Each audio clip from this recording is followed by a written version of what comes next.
This is an overview of the Pioneer Elite SC-LX901. It's an 11.2 Class D receiver and supports ATMOS up to 7.2.4. It's rated at 140 watts per channel with 2 channels driven, or has a maximum rated output of 850 watts to all channels. That's at 1% distortion though. I'll be going over this receiver's GUI, graphic user interface, and its menu settings. I'll also be covering this receiver's built-in MCACC Pro auto room tuning, which is Pioneer Elite's most state-of-the-art auto room tuning technology. And I'll be showing an abridged version of what that looks like in my room. If you want to see, I'll be posting a separate video if you want to see the entire thing, if anybody actually wants to see it, because it takes 16 minutes, so it'd be kind of a boring video, but I will be posting that separately. There really isn't much to say about this. The exterior of the receiver, it looks like a receiver. I like the finish. It has like a brushed finish. I like even though I don't really use it often, but I like that there's like 2 knobs on each side and it balances out. One of them is for volume, of course, and the other one is to choose your different inputs, as you can see in this clip. And it comes in at a hefty 39.7 pounds. This receiver supports Dolby True HD, Dolby Surround, DTS Neo X, DTS HD Master Audio, Dolby Atmos, Dolby Digital Plus, DTS-X, DTS Neural X, among others. This receiver can pass through 4K resolution with HDR signals at up to 60 Hz and features audio return channel, is also 3D ready. It can also support 36-bit deep color. This receiver has 8 HDMI inputs, 7 rear, 1 front, and has built-in Wi-Fi, Ethernet port, and Bluetooth, among other network features. You can stream.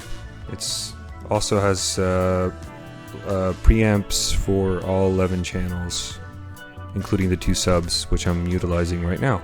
I know this isn't the best view of the back of the receiver, but it's as good as it's gonna get. I got a ton of cables back here, and I just didn't want to disconnect everything because it would take a while to figure out what goes where, but you can kind of get an idea. And the connectors have this nice bronze color, like bronzy, kind of or copper almost. It's not really a gold, you can't really tell in the video. What have you done? What have you done?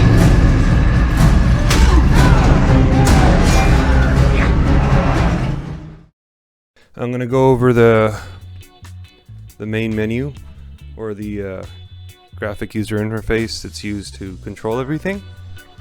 I'm going to start with system setup. Input output assign. Here you can select whether you want to use both main, or there's 2 HDMI ports, and you can select if you want to use one or the other or both. I have it set to both right now because I'm actually using one output to record the screen here. You can also upscale to 4K, but my projector doesn't do 4K, so it's not necessary. You can do zone 2. I don't have a zone 2. I use all the 11 channels in this one room. Screensaver, that's pretty typical. Nothing special there.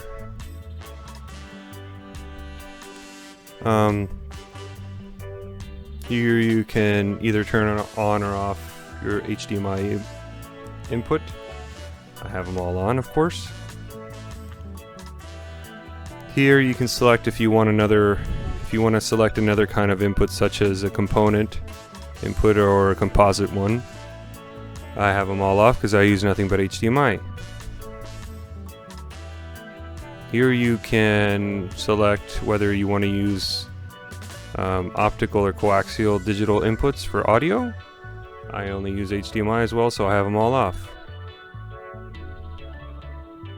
Again, if you want to use normal RCA analog inputs, you can do that and you can assign them. There's plenty of them in this receiver.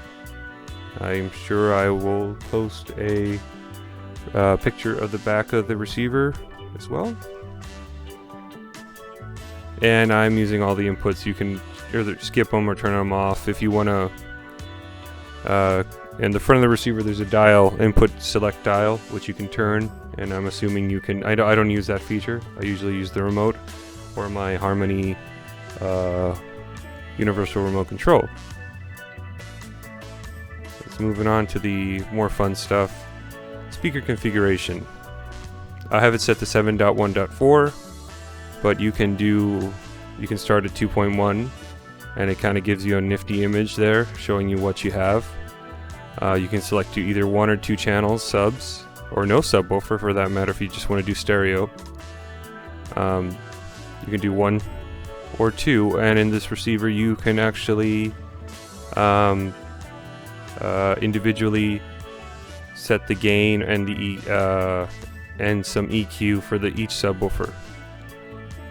So you can go 3.1, 4.1, 5.1, which is the most common surround sound configuration. 6.1, which would employ only one back surround, but looks like the picture's wrong. Or no, actually this deletes the center channel, which is odd. There's the center channel there, it just popped in.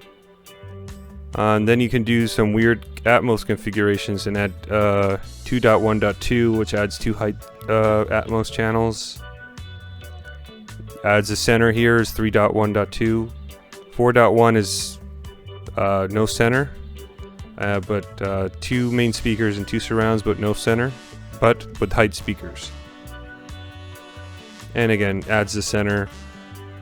Then this takes away the center, but adds back surrounds. There's the center again with 7.1.2. Then we get into 4.1.4,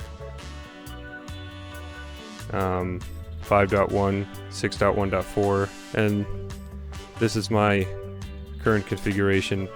I have mine set at front high and top middle because the middle speakers are literally above the seats, the back seats. So I figure you would set them top back if they were like behind you, at an angle, but they're pretty much directly above. It sounds good.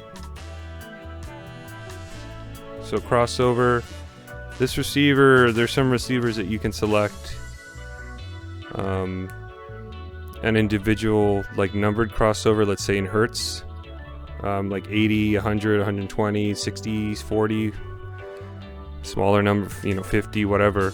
And this one you can either select large or small, and then you set. So I have my front main set at my 8080 ST Super Tower set at large. My center 9080 is set at large as well, and all the others are set to small. When it's set to large, that means the receiver sending the entire signal. It's not sending any of the channel's information to the sub. When it's set to small, however, the receiver will send anything below 100, which is the crossover point. And this crossover point also happens to be the level where this is also the LFE crossover, or low frequency effects channel, which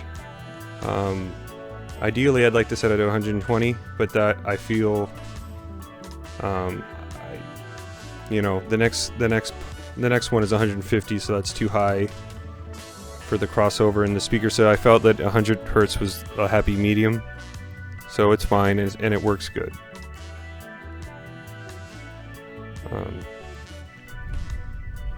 And distance was set by running the auto EQ using the included microphone. It takes like 15 minutes to do. If this video doesn't go too long, I'll include that, but I'll post it in a separate video. It is kind of a lot of sounds and stuff, but it's kind of interesting if you like this kind of thing. Channel level, there'll be a little pause here, but it'll play You can set your channel levels. Either you can use a decibel meter, or you can just let the amp do it by itself. Audio adjust. I don't typically mess with this. Dual mono is... I usually leave that alone. And volume. You can set a volume limit. I don't have that on. And it can set the volume. It kind of remembers where you last time you had it. If you had it set at -12, it'll stay there. Or if you had it set at -30, it'll stay there when you turn it on the next time. You can also control the headphone level. I typically don't use the headphones here in this receiver.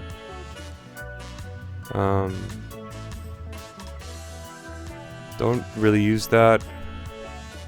This is kind of fun. You can actually customize each input individually and give it its own name. And this one is HTPC, but I have, you know, another one called PS3, another one called PS4, one called Wii U. You know, you can do whatever you want. So I think it's cool to customize it a little. One thing I did notice that you actually need to edit the name. You need to be using that input. So if you want to edit PS3, you actually got to have it set to PS3 on the receiver. HDMI. This is for controlling, you know, to communicate between other devices. I feel that it works best when you're using only one device. Like if you just want to use this receiver with just one like smart TV, and that's it. But once you I found that it becomes a lot more complicated and less useful or reliable once you start using more than one kind of more than one device at a time.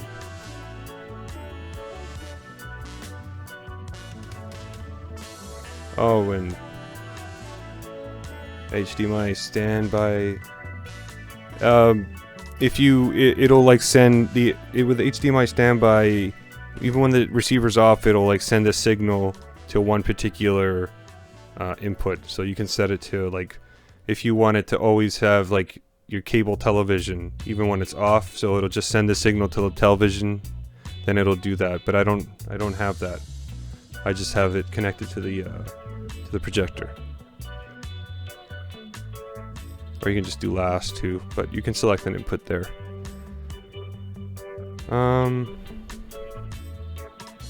Power management, I don't really do this.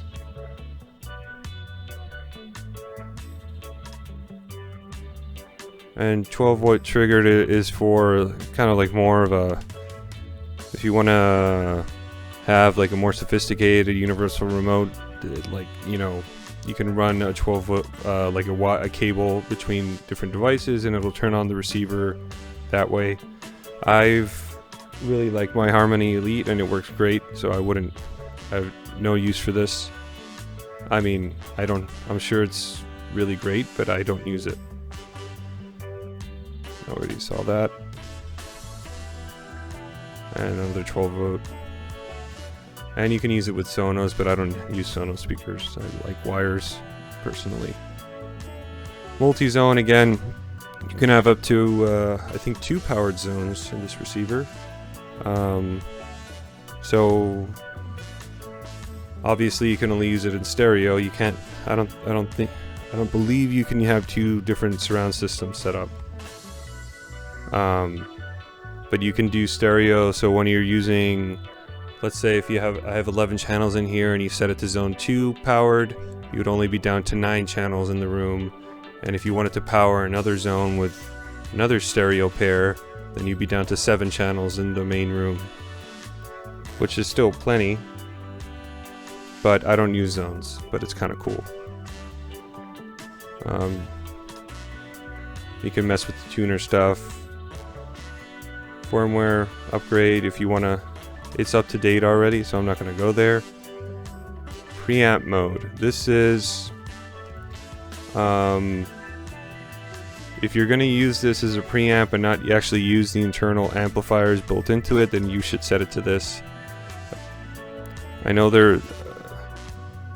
it does something with the voltage regulation or something, and it can be useful. And if you are going to use it just as a preamp, then I would go ahead and set it to yes, or front. Or actually, I guess you can set it to front. Well, this is kind of cool. I actually never really looked at this because I actually use the amps built in. You can, if you just want to use the preamps, let's say you want to power the front speakers with a really beefy, huge amp, then you can just set it to preamp mode for just those. You can do it for the front and centers, or you can just, if you want to just have amplifiers running, external amplifiers running all the speakers, then you can do that. But again, I don't use preamp mode because I don't even have room in my rack for that. Maybe one day, we'll see, but not anytime soon. Oh no, I don't want to do this.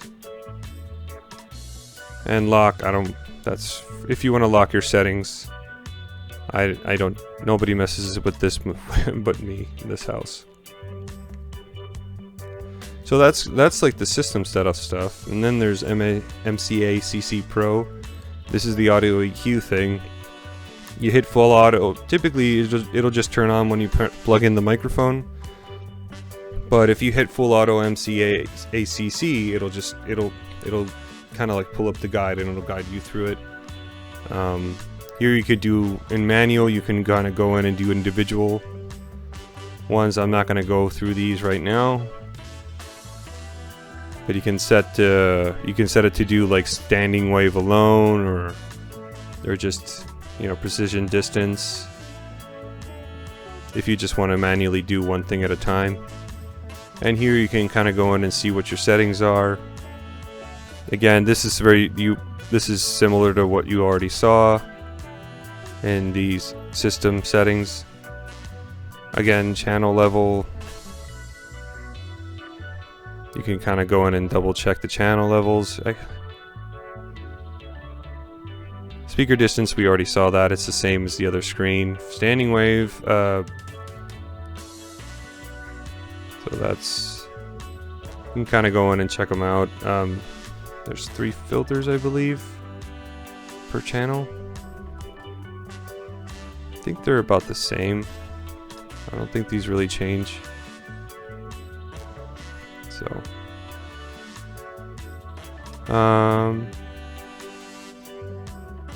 and here this tells you can go in here. This is the EQ that was set by the auto EQ. So you can kind of check out each channel and see what it did. It varies. I mean, this is a pretty good system. I mean, it's the top of the line for these Pioneer Elites. And this shows you group delay. This is before and then after. As you can see, everything's a lot flatter and closer. Look at that huge spike at 20 hertz. And another one at around 3 in the green. I guess those are surrounds. And it kind of like tames everything up and brings everything together. So that's that. And network Bluetooth. I mean, this you can connect Bluetooth, of course, and there are other you can actually go into. I can show you. You can do network. You know, set your network settings or Bluetooth settings and stuff. And I can attest that they. So here's some network providers that you can use that are built in. I don't use them. I just mostly use this for movie watching.